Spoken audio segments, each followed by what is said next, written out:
Current अफेअरची तुम्ही वाट बघत असाल मित्रांनो, तर मी घेऊन आलेलो आहे तुमच्यासाठी करंट अफेअरचे आजचे महत्त्वपूर्ण प्रश्न. तर पहिला प्रश्न बघा, 20 नोव्हेंबरला जागतिक बालक दिवस साजरा केला जातो. ओके. आणि 14 नोव्हेंबरला राष्ट्रीय बालक दिवस साजरा केला जातो. ह्या दोन गोष्टीमधला पहिल्यांदा फरक लक्षात घ्या. आणि महत्त्वाची गोष्ट म्हणजे हे दोन्हीही दिनविशेष एकाच महिन्यामध्ये आहे. ओके. 20 नोव्हेंबरला जागतिक बालक दिवस, तर 14 नोव्हेंबरला राष्ट्रीय बालक दिवस. आता बघा, राष्ट्रीय बालक दिवस हा पंडित जवाहरलाल नेहरू यांचा जन्मदिवस आहे मित्रांनो. ओके. तो आपल्याला त्यांच्याबद्दल काही महत्त्वाची माहिती ते लक्षात ठेवायची आहे. त्यांनी उद्दिष्टांचा ठराव 13 डिसेंबर 1946ला संविधान सभेमध्ये मांडलेला होता आणि याचा स्वीकार 22 जानेवारी 1947मध्ये करण्यात आलेला होता. पंडित जवाहरलाल नेहरू हे 1929च्या लाहोर अधिवेशनाचे अध्यक्षसुद्धा राहिलेले आहे. लाहोर अधिवेशन रावी नदीकाठी भरलेलं होतं आणि महत्त्वाचं म्हणजे पूर्ण स्वराज्याचा ठराव हा 1929च्या लाहोर अधिवेशनामध्ये मांडण्यात आलेला होता. लाहोर अधिवेशनामध्ये मांडण्यात आलेला होता मित्रांनो. आणि 1936ला फैजपूर इथं अधिवेशन भरलं होतं राष्ट्रीय काँग्रेसचं. याचे पण अध्यक्ष पंडित जवाहरलाल नेहरू होते मित्रांनो. आणि महत्त्वाचं म्हणजे जे फैजपूर अधिवेशन होतं हे जळगाव जिल्ह्यामध्ये भरलेलं होतं आणि ते ग्रामीण भागातलं पहिलंच अधिवेशन ठरलेलं होतं. आणि महत्त्वाचं म्हणजे ते एकूणातलं 50वं अधिवेशन होतं. पंडित जवाहरलाल नेहरू संबंधित एवढे पॉईंट्स तुम्हाला इथे लक्षात ठेवायचे आहे. ओके. आय होप की तुम्हाला हे लक्षात आलं असेल. त्यानंतर बालकामगार गुन्हा कलम कितीमध्ये सांगण्यात आलेला आहे, तर कलम 24मध्ये सांगण्यात आलेला आहे. आणि 14 वर्षाखालील बालकांना लक्षात घ्या, जर काम करत असेल तर त्यांना बालकामगार समजलं जाते. ओके. कलम 24नुसार. आणि बालकामगार विरोधी कायदा पण झालेला आहे मग 1986मध्ये. ठीक आहे. वेठबिगारी गुन्हा आहे हा कलम 23 आपल्याला सांगतो मित्रांनो. हे कलम 23मध्ये सांगण्यात आलेलं आहे. आणि 19(1)(a) मध्ये राईट टू इन्फॉर्मेशन म्हणजे माहितीचा अधिकार देण्यात आलेला आहे. आणि याच कलमावर आधारित माहितीचा अधिकार कायदा बनलेला आहे. माहितीच्या अधिकारामध्ये एकूण 31 कलमा, 2 परिशिष्ट आणि 6 प्रकरणांचा समावेश होतो. ठीक आहे. आणि आपल्या यूट्यूब चॅनलवरती आपण पूर्णतः RTI ॲक्ट समजून सांगितलेला आहे. आणखी काय लक्षात ठेवा की समान वेतन कायदा 1976चा आहे आणि किमान वेतन कायदा 1948चा आहे. आणि लक्षात असू द्या, किमान वेतन कायद्याला 75 वर्ष पूर्ण झालेले आहे 2023मध्ये. त्यामुळे किमान वेतन कायदा कधीचा, त्याचप्रमाणे बघा एक फॅक्टरी ॲक्ट 1948चा आहे. यावरती तुम्हाला नक्कीच परीक्षेमध्ये प्रश्न विचारले जाऊ शकतात, कारण ते अमृत महोत्सवी वर्षामध्ये आहे मित्रांनो. ओके. सो हे पण तुम्ही इथे लक्षात ठेवा. त्यानंतर पुढचा प्रश्न बघा, ICC men's cricket world cup 2023 विजेता ठरलेला आहे ऑस्ट्रेलिया. 6व्यांदा तो वर्ल्ड कप जिंकलेला आहे त्यांनी. आणि उपविजेता आहे आपला भारत, सेकंड नंबर. म्हणजेच लक्षात घ्या 2 टाईम वेळा आपण हा वर्ल्ड कप जिंकलेला आहे. एक 1983मध्ये आणि एक 2011मध्ये. ओके. त्यानंतर पहा, भारताचे कॅप्टन कोण होते? रोहित शर्मा. तर ऑस्ट्रेलियाचे कॅप्टन होते पॅट कॅमिन्स. भारतीय टीमचे कोच जे होते ते होते Rahul Dravid. Man of the match ठरले होते ट्रॅव्हिस हेड, जो की ऑस्ट्रेलियाचा प्लेअर आहे. आणि मॅन ऑफ द सिरीज आहे विराट कोहली. या वर्ल्ड कपमध्ये सर्वाधिक रन विराट कोहली यांनी काढलेले होते, तर सर्वाधिक विकेट्स मोहम्मद शमी यांनी घेतलेल्या होत्या. त्यानंतर पहा नाटो. नाटोचा फुल फॉर्म आहे नॉर्थ अटलांटिक ट्रीटी ऑर्गनायझेशन. नाटोची स्थापना ही 4 एप्रिल 1949ला करण्यात आली होती. मुख्यालय आहे मित्रांनो Brussels, Belgium. It's a very important question. आणि महत्त्वाचं म्हणजे याच्यामध्ये एकूण सदस्य देश 31 आहे. 31वा अलीकडेच फिनलँड हा सदस्य देश बनलेला होता. आणि नाटोची जेव्हा स्थापना झाली होती 49मध्ये, तेव्हा सदस्य देश फक्त 12 होते. आज ते वाढून 31 इतके झालेले आहे. त्यामुळे हा प्रश्न पाठ ठेवा. आता बघा, युक्रेनमध्ये अडकलेल्या भारतीयांना परत आणण्यासाठी आपण ऑपरेशन गंगा राबवलेलं होतं. अफगाणिस्तानमध्ये अडकलेल्या भारतीयांना मदत करण्यासाठी ऑपरेशन देवी शक्ती. इस्रायल म्हटलं तर ऑपरेशन अजय अलीकडेच आपण राबवलेलं आहे. म्यानमारमध्ये लक्षात घ्या, म्यानमार म्हटलं तर ऑपरेशन करुणा. दक्षिण सुदान म्हटलं मित्रांनो तर ऑपरेशन कावेरी. आणि तुर्की जो भूकंप आला होता तुर्कीला, त्या संबंधित होतं ऑपरेशन दोस्त. तर हे सगळे ऑपरेशन आपण एका ठिकाणी लिहिलेले आहे. हे व्यवस्थित तुम्ही वाचून घ्या, लिहून घ्या. कुआफू हे सूर्य मिशन कोणत्या देशाचं आहे? तर हे चीन या देशाचं मिशन आहे मित्रांनो. कारण आपण सुद्धा अलीकडे आदित्य L1 पाठवलं होतं इंडियाचं, ते सूर्य मिशन होतं. ठीक आहे. तर आता चीनने पण कुआफू नावाचं मिशन पाठवलेलं आहे. आणि आपलं जे आदित्य L1 होतं हे 2 सप्टेंबर 2023ला आपण पाठवलं होतं PSLV-C57ने. हे PSLV-57 तुम्ही पाठ ठेवा, कारण यावरतीच प्रश्न विचारला जाऊ शकतो. मग सूर्य. आता मग सूर्य चर्चेमध्ये आहे, तर सूर्याच्या संबंधित काही समानार्थी शब्द पाठ ठेवा.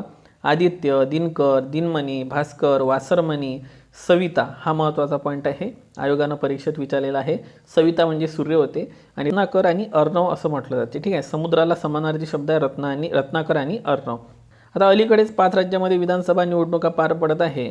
तर त्यांची आपल्याला सदस्य संख्या लक्षात ठेवायची आहे. मध्य प्रदेशची आहे 230, राजस्थान 200, छत्तीसगड 90, तेलंगणा 119 आणि मिझोराम आहे 40. आता कधीही असा प्रश्न जर जुळ्या लावणीमध्ये विचारला तर एक साधा कॉमन सेन्स लावायचा आपल्याला की मध्य प्रदेशची लोकसंख्या जास्त आहे तर तिथं 230 असणार आणि सगळ्यात कमी मिझोरामला असणार, ठीक आहे 40. तर अशा पद्धतीनं जर तुम्ही जोड्या लावल्या तरी तुमचे प्रश्न परीक्षेमध्ये बरोबर येऊ शकतात. ओके, सो हा एक पॉईंट लक्षात ठेवा.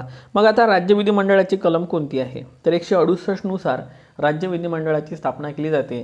तर विधान परिषद निर्माण करणे आणि नष्ट करणे कलम 169 आणि विधानसभा 170 आणि राज्यपाल म्हटलं तर 153. ओके, ह्या कलमा पाठ ठेवा. आता भारतामध्ये किती राज्यामध्ये द्विगृही विधानमंडळ आहे म्हणजेच विधान परिषदा लक्षात घ्या 6 राज्यातच आहे आणि बाकी आहे विधानसभा. तर असे 6च राज्य आहे फक्त का जिथं विधानसभाही आहे आणि विधान परिषदही आहे. तर उत्तर प्रदेशला, त्यानंतर बिहारला, कर्नाटक, महाराष्ट्र, आंध्र प्रदेश आणि तेलंगणा, ठीक आहे. आणि त्यांची सदस्य संख्या दिलेली आहे. यूपीची आहे 100, यूपीची 100, बिहार 75, कर्नाटक 75, लक्षात घ्या 75. त्यानंतर महाराष्ट्र 78 आहे विधान परिषदेची संख्या, आंध्र प्रदेशला 58 आहे, तेलंगणाला 40 आहे. पाठ कसं ठेवायचं बघा, उत्तर प्रदेश बिहार जवळ आहे, महाराष्ट्र कर्नाटक जवळ आहे आणि आंध्र प्रदेश तेलंगणा जवळ आहे. तर असे 6 व्यवस्थित पाठ ठेवा.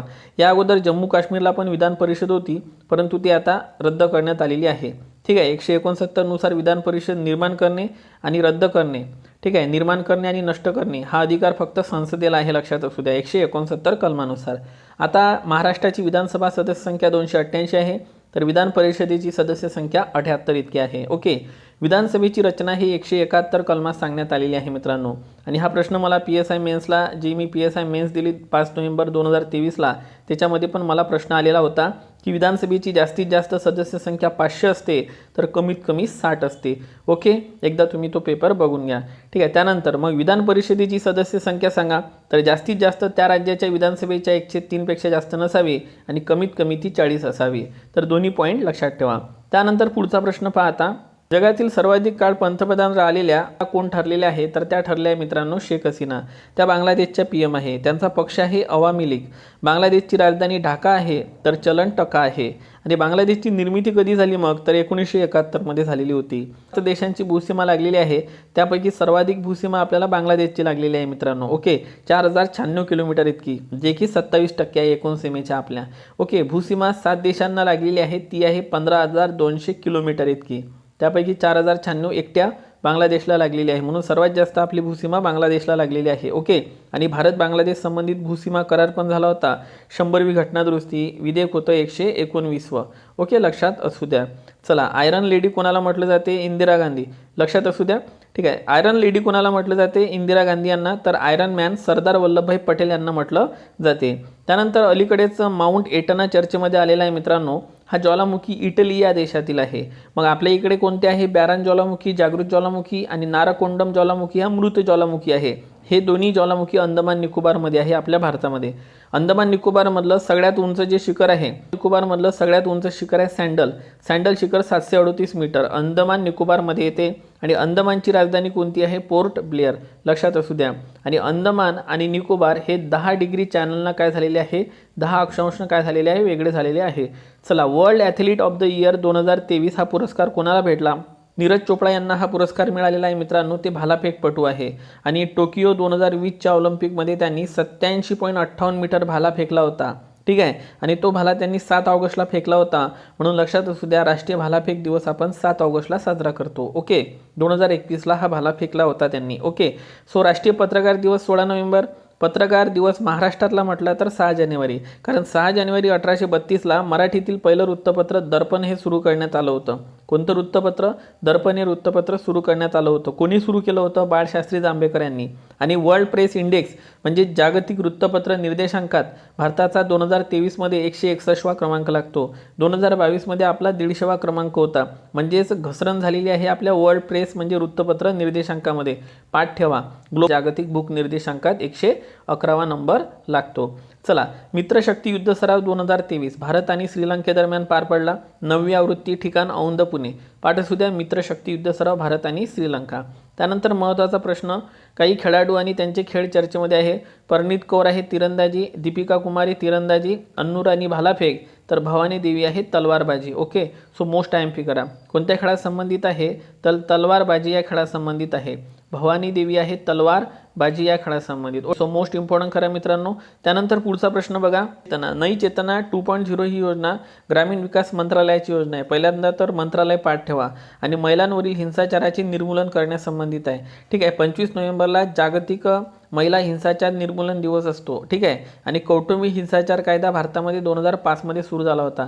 मित्रांनो, नई चेतना योजना ही महिलांसंबंधित आहे. तर आपल्याला असं वाटू शकते की महिला व बाल कल्याण मंत्रालय असेल, परंतु हे ग्रामीण विकास मंत्रालयाची योजना आहे. त्यामुळे इथं हा कीवर्ड पाठ ठेवणे आपल्याला आवश्यक ठरतो. 25 डिसेंबरला सुशासन दिवस असतो, कारण या दिवशी अटल बिहारी वाजपेयी यांचा जन्म झाला होता. मित्रांनो, अटल बिहारी वाजपेयी यांनी 25 डिसेंबर 2000ला पंतप्रधान ग्राम सडक योजना सुरू केली होती. ठीक आहे. त्यानंतर समृद्धी महामार्ग. समृद्धी महामार्ग मुंबई ते नागपूर दरम्यान आहे आणि या महामार्गाला हिंदू हृदय सम्राट बाळासाहेब ठाकरे यांचे नाव देण्यात आलेले आहे. हा जो समृद्धी महामार्ग आहे मित्रांनो, हा 8 पदरी आणि 701 किलोमीटर इतका आहे. 10 जिल्हे आणि 26 तालुक्यामधून हा समृद्धी महामार्ग जातो, मुंबई ते नागपूर, लक्षात ठेवा. ठीक आहे. पाठ कसं ठेवाल? महाराष्ट्राची राजधानी मुंबई आणि उपराजधानी आहे नागपूर. ठीक आहे. आणि 14 तासामध्ये 800 वेळा भूकंपाचे झटके जे आलेले आहे मित्रांनो, ते आईसलँड या देशामध्ये आलेले आहे. त्यामुळे तिथे आणीबाणी घोषित करण्यात आलेली आहे. मित्रांनो, आपल्या भारतामध्ये 3 प्रकारच्या आणीबाण्या लागतात. 352 नुसार, 356 नुसार आणि 360 नुसार. 352 नुसार राष्ट्रीय आणीबाणी, 356 नुसार राष्ट्रपती राजवट आणि 360 नुसार आर्थिक आणीबाणी. आणि भाग 18 मध्ये आणीबाणीचा उल्लेख करण्यात आलेला आहे मित्रांनो. ओके. सो या पद्धतीनं हे आपण आजचं लेक्चर कव्हर केलेलं आहे. तुम्हाला आपलं लेक्चर कसं वाटलं नक्की कमेंट बॉक्समध्ये सांगा आणि आपल्या व्हिडिओला एक लाईक करत चला मित्रांनो. ओके. जेवढे जण तुम्ही व्हिडिओ पाहता मात्र लाईक तुम्ही करत नाही, तर आपल्या लेक्चरमध्ये काही कमतरता तुम्हाला वाटत असेल तर ते पण तुम्ही सांगा, मी ते पण कंप्लीट करेल. नंतर लाईक करा. Okay. So take care. Thank you so much.